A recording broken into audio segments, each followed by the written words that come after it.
Oke, Assalamualaikum warahmatullahi wabarakatuh. Oke, apa kabar? Mahasiswa TRKI semester 1 ya. Kita ketemu lagi dengan mata kuliah manajemen bisnis. Untuk topik minggu ini, minggu kedua adalah bisnis dan sistem ekonomi. Oke, kita masuk saja. Kemarin teman-teman sudah mencari literasi apa itu bisnis ya. Saya review aja. Ini saya ambil salah satu definisi yang jelas Anda boleh menyebut dengan berbagai latar literasi mengenai pengertian bisnis itu. Yang jelas kata kuncinya adalah profit atau keuntungan. Anda bisa lihat di sini ya. Jadi there's no business without the profitability ya. Intinya silakan saja Anda boleh menggunakan landasan definisi bisnis dari mana saja, tetapi intinya keywordnya adalah usaha untuk mendapatkan keuntungan ya. Jadi bisnis itu sendiri ada tujuan utamanya itu adalah ya tadi untuk menghasilkan profit, laba ya. Makanya kalau organisasi itu tidak menghasilkan laba, dia disebut organisasi nirlaba. Nah, laba itu akan mampu diwujudkan apabila operasional bisnisnya berlangsung efisien.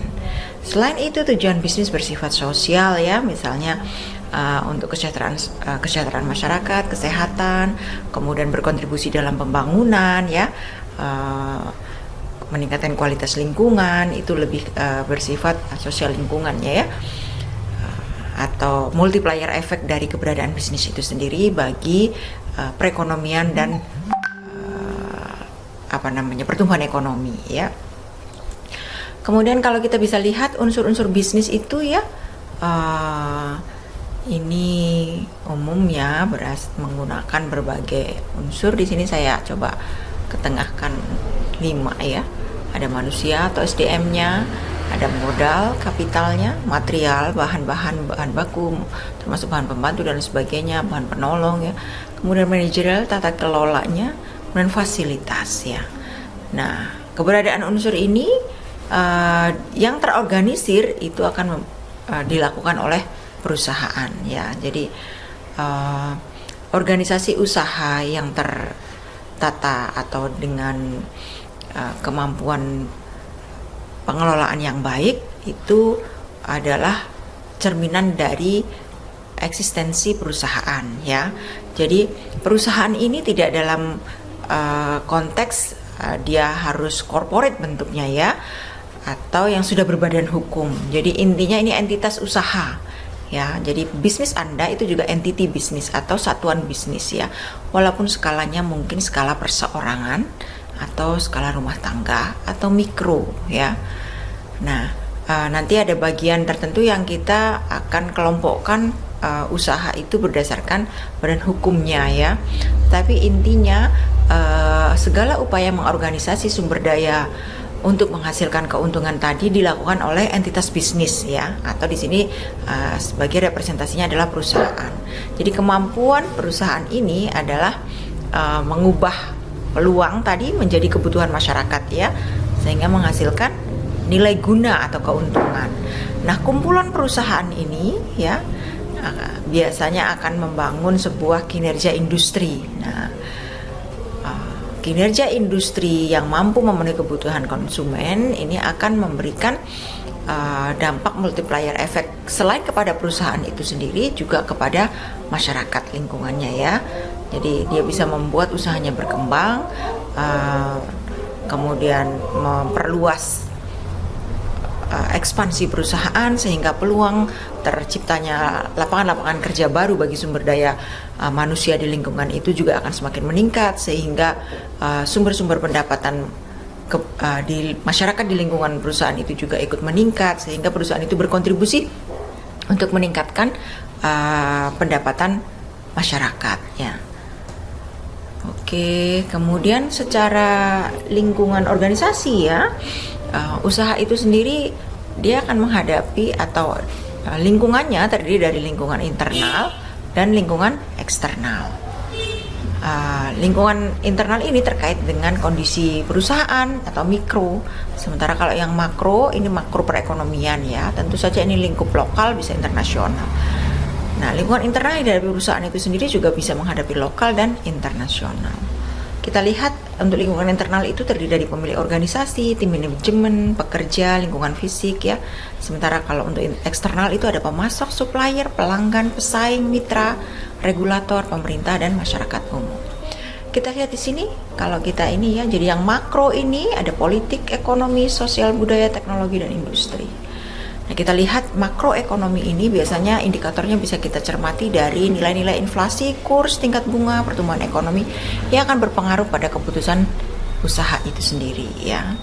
Nah, sementara di lingkungan eksternal itu penting sekali untuk memahami aspek produksi, operasi, sumber daya manusia, keuangan, dan pemasaran. Nah, ini adalah kondisi strategi bersaing yang penting dicermati oleh pelaku bisnis. Apakah dia bisa masuk pasar? Kemudian bagaimana persaingannya? Apa dia punya posisi tawar dengan pemasok? Bagaimana ketersediaan produk substitusi? Kemudian posisi tawar dengan pembeli dan pengaruh di industri itu sendiri, industri perusahaan. Artinya begini, begitu ada kumpulan usaha sejenis itu bentuk industri ya. Stakeholders di sini berarti semua pihak yang termasuk dalam bisnis itu. Kemudian kalau dikaitkan dengan sistem perekonomian ya, kalau kita udah ulas kemarin, ini kita kenal secara umum kapitalis, sosialis, campur. Waalaikumsalam. Jadi kalau pada situasi ini Indonesia sendiri declare bahwa kita sistem ekonominya campuran. Makanya kalau di Undang-Undang Dasar 45 pasal 33 mungkin bisa dicermati di situ sistem ekonomi yang berdasarkan asas kekeluargaan. Mungkin apakah betul itu berjalan di kita, nanti kita sama-sama ini ya. Nah, untuk mempelajari sistem perekonomian itu yang berlangsung seperti apa, biasanya akan terlihat dari mekanisme bekerjanya pasar. Jadi pada situasi persaingan itu dikembalikan kepada pelaku pasar, terdiri dari produsen, konsumen, ya, kemudian ada distributor di dalamnya. Ini berarti kalau semata-mata menggunakan landasan siapa yang memegang kapital, ya, nanti di sini memungkinkan pasar yang dihadapi dari berbagai model ini ya. Kalau sosialis ini kita lihat mungkin banyak sekali negara-negara sosialis komunis yang menggunakan landasannya ya. Jadi dia negara semua, state yang mengambil peran mengelola semua sumber daya. Kalau kapitalis ini pemegang modal ya, liberal, biasanya terkait dengan sistem ekonomi liberal. Dan campural ini berarti dia kombinasi, ada bagian-bagian unsur strategis yang menyangkut hajat hidup orang banyak dikelola oleh negara, sementara yang lain diberikan pada mekanisme pasar. Nah, pasar ini ya, ada istilah pasar bersaing sempurna. Ini namanya pasar asumsi ya, karena dia hanya untuk membantu. Jadi pada saat kondisi pelaku pasar, baik produsen maupun konsumen mendapatkan manfaat yang sama dengan posisi yang sama, jadi tidak ada yang saling dirugikan, itu berarti pasar berlangsung dengan perfect competition ya. Tapi intinya ini hanya sebagai cermin untuk melihat sebenarnya realita pasar yang dihadapi itu seperti apa. Pada kondisi hanya terdapat satu penjual, sementara pembelinya banyak, ini berarti berlangsung pasar monopoli. Mungkin bisa kasih ilustrasi, bisa ke gambar. Nah, benar sekali, contohnya adalah listrik yang dikelola oleh negara, ada undang-undang kelistrikan dikelola negara. Nah, itu termasuk jenis usaha monopoli. Monopoli ini bisa terjadi karena aturan, misalnya aturan negara, dan bisa juga karena kepemilikan kapital. Anda lihat bagaimana sekarang dominansi.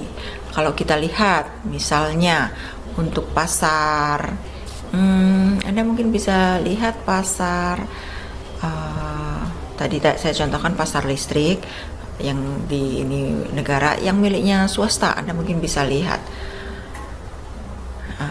misalnya perdagangan. Kalau di industri kimia itu mungkin Anda bisa lihat sebentar kok agak ibu agak ini ya, bagaimana biofuel atau energi terbarukan dikelola. Itu bisa juga pada suatu kondisi di mana ada perusahaan yang mengeksplorasi energi terbarukan, misalnya Exxon Mobil gitu. Nah, sementara yang lain belum masuk, itu bisa juga dia memonopoli pasar biofuel itu. Inovasi dan teknologi, penguasaan teknologi ini mampu membuat monopoli yang sifatnya alamiah bisa terus bertahan. Misalnya seperti untuk IT ya, Anda bisa lihat seperti monopoli Android, teknologi Android, kemudian mungkin cloud computing dan lain sebagainya, di mana mungkin Google menjadi leader ya. Kalau di situ tidak terbuka untuk pelaku lain masuk, nah berarti dia megang monopoli. Nah, kalau pada kondisinya itu ada beberapa pelaku, jadi ini beberapa penjual nih, saya ilustrasikan lagi kalau misalnya untuk industri Anda lihat CPO dengan PKO, palm oil kernel gitu, itu hanya sedikit sekali perusahaan yang mengolah PKO. Nah, itu hanya beberapa perusahaan ya. Dia juga berarti bisa hanya beberapa perusahaan menjual produk dalam atau komoditas di pasar, itu oligopoli. Lawannya monopoli adalah monopsoni. Pada saat pembelinya satu, penjualnya banyak. Ini di pasar pertanian, biasanya produk-produk pertanian. Anda lihat misalnya petani padi dalam sebuah wilayah tertentu, dia akan bertemu dengan satu pabrikan beras misalnya ya. Ini contoh monopsoni, satu pembeli dengan pasar banyak. Oligopsoni ini beberapa pembeli tapi penjualnya banyak ya. Usaha Anda nanti ketemu yang seperti apa gitu. Ini akan menentukan kemampuan Anda untuk memutuskan mengikuti harga pasarkah, atau Anda punya kewenangan atau punya ruang untuk lebih mampu melakukan berbagai terobosan pengambilan strategi yang mampu menjamin keberlangsungan pasar ya. Nah, intinya di bisnis itu yang dikelola aspek-aspek ini ya. Marketing sebagai leader, Anda bisa tahu Anda mungkin menguasai teknologi di bagian produksi dan operasi, tetapi Anda wajib paham bahwa cash flow Anda akan mengalir kalau pemasaran Anda mampu berhasil memastikan produk Anda sampai ke pasar, sampai ke konsumen akhir.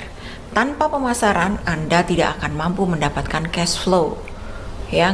Nggak ada yang bisa dikelola, nggak ada yang bisa digunakan ini untuk pembiayaan produksi, termasuk di dalamnya untuk mengelola sumber-sumber daya manusia. Ini nanti sepanjang pertemuan kita hingga minggu ke-15 lebih banyak mengupas detail ini ya. Nah, sampai sini topik kita tentang sistem perekonomian dan tadi tentang sistem perekonomian dan kok lupa Ibu?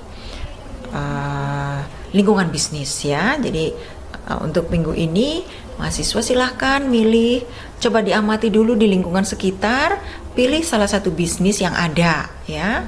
Kemudian cermati, amati lingkungan eksternal dan internal bisnis itu, termasuk kondisi pasar dan persaingan usaha yang dihadapi. Nah, telusurilah keberadaan 6 variabel strategi bersaing dalam pasar tersebut yang dihadapi oleh bisnis tersebut. Hasilnya silahkan kerjakan dan upload ke halaman blog Anda. Nanti kami kunjungi blog Anda, linknya yang kemarin sudah di-share ke Ibu ya.